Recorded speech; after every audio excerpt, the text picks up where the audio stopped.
Hello and welcome back to Marvel Live from San Diego Comic-Con 2016. I'm here with Greg Hartrell from Google Books. Now, we were talking a little bit earlier. Google Books got interested in comics. That's something we have in common. How did that come about? What is it? Yeah, absolutely. So Google Play is the store on all the Android devices, and Google Play Books is the product that we've been talking about today. And we've kind of talked about how we have a lot in common because we have amazing comic readers. We know how active and engaged they are. I think we shared a stat earlier this year where we know that when we look at everybody's reading habits, comic readers flip about twice as many pages as any other reader, which is just an interesting stat to just kind of share. And we've started focusing on comics about a year ago where we realized that, look, we could do a better job with our recommendations and with finding comics in general because there's just such a great, vast catalog of comics for all time, particularly from Marvel. And then we also started improving the reading experience. We introduced a horizontal landscape mode scroll that you could just kind of read the comics with one page. And we launched that last year and started to get some feedback from our users. Now, you and I were talking about machine learning. Can you explain what that is? Because Google has sort of an amazing capacity for doing magical things with machines that my brain can't comprehend. Absolutely, and there's days where I don't comprehend it myself. But a way to think about it is that when we heard feedback from our users, right, that said, hey, we're still not feeling this comic reading experience, right? I got to pinch to zoom. I'm feeling lost inside of the experience, and we said, well, we use machine learning for all sorts of amazing things in Google, right? When you search on Google for dog videos or cats playing in a backyard. CatCon videos, right? CatCon videos, right? So it turns out, spoiler, we don't hire hordes of humans to go and look at all the dog videos in the world or the cat videos in the world and label them. That sounds expensive and time-consuming. It would be, and in fact, in some ways, it might be impossible because there's trillions of minutes of videos out there. Right, now, instead, you guys are using a deep neural net. Bingo, right? So you see that's exactly it. So deep neural networks can basically go and be trained to look at the byte code of different content and then figure out, oh, this is a dog, and we can teach it saying, oh, this is a black dog, this is a white dog, this is the type of dog that's there, and eventually the machine learning through trial and error over millions and millions and millions of iterations figures out what's going on. And so what we figured out is, hey, what if we brought that capability to comics, right? And we had this really interesting insight from our users saying, look, I want to be able to experience the whole page, but there's only really certain parts I need to zoom into. And we felt that was really important because in the end, you lose the emotion if you don't see the whole page if you're constantly zoomed in. And this is where the machine learning came in. We basically have taught our machine learning algorithms to identify all the bubbles and the panels in a comic. And what that means is you can go in a one-handed experience in Google Play Books, tap as you go, and it only zooms into each bubble one at a time.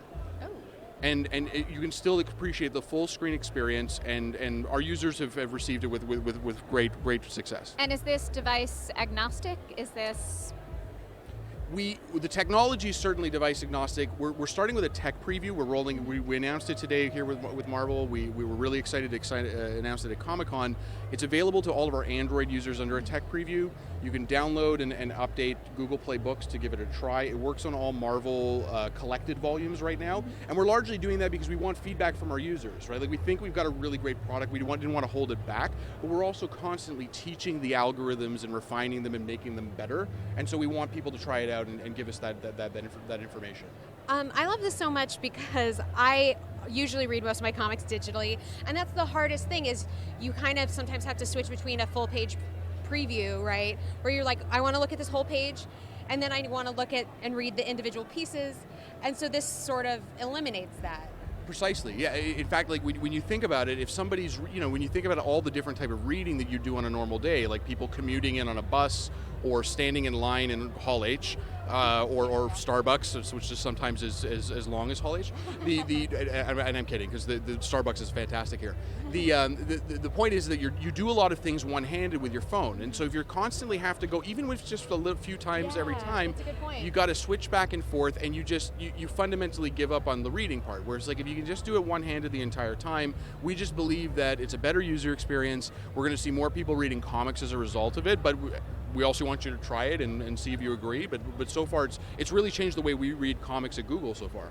And I love the fact that so much of this is predicated on the feedback that you guys are getting from users. How, like, what form is that feedback coming in? Is it literally people like tweeting to you guys? Do you have a beta group that you actually ask for feedback from? Yeah, that's a great question. So the way in all of Google's products, there's always like these feedback mechanisms. It's a little bit more pronounced in Google Playbooks. When you go into our skim mode, there's a very deliberate exclamation point button. And it's kind of cool, right? So we take a screenshot of the page, and you're like, you can highlight parts of it saying that bubble's wrong, right? Or, hey, it's kind of out of order, right? And there's examples where the machine kind of gets it right, but you're like, you know what? If I were reading this, I wouldn't want it quite that way. And we take that feedback, and we have our QA folks go and say, okay, Mr. Machine's over here. All of these users have said this is the problem that they've seen. We retrain the machine learning model. We run it over thousands of comics, and then we say, okay, it's better and it gets it right. And over time, our goal is to take that algorithm and bring it to all comics ever made. And when you think about that ultimate goal, that's a pretty cool thing.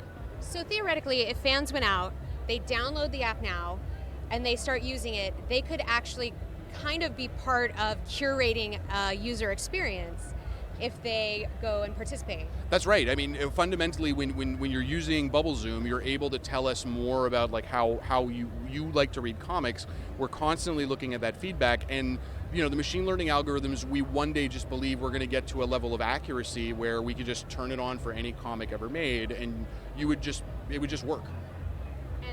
And then, of course, at that point, the machines will start writing the comics because they will see what people respond to, which characters they respond to, and they will start writing their own stories. Full sentience.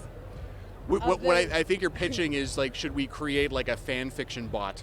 So is Vision inside of the actual comic player? I can rest assured. I mean, there's a nuance here, but what we're doing with machine learning here is not technically artificial intelligence, which the Vision clearly is like the pinnacle of artificial intelligence. We have amazing artificial intelligence projects at Google. I'm super proud of them, like with what we do with DeepMind, and you guys saw with AlphaGo and everything like that. Yeah. There's a branch of what goes on there with deep neural nets, like they're a primitive of AI. But in our case, like we're just like the pure machine learning sense, right? We're teaching the algorithms to solve a very specific type of problem. It's supervised. We just train it that way, and it's only ever going to be able to zoom into those bubbles until we get feedback like, I'd really like it if it would just write the comics for me. So if that's the feedback you want to give, now you know how to do it. Thank you so much for coming by. It's my pleasure. Thank you. Where can fans, once again, find you guys online, download, check stuff out? Yeah, Android. Android users open up the Google Play Store. You can download any Marvel collected volume. Bubble Zoom's available, all of them. You open up the Google Play Books app, same deal. That's the fastest way to get in there, and we want to hear from everybody. Excellent. All right, you guys, we'll be back with more.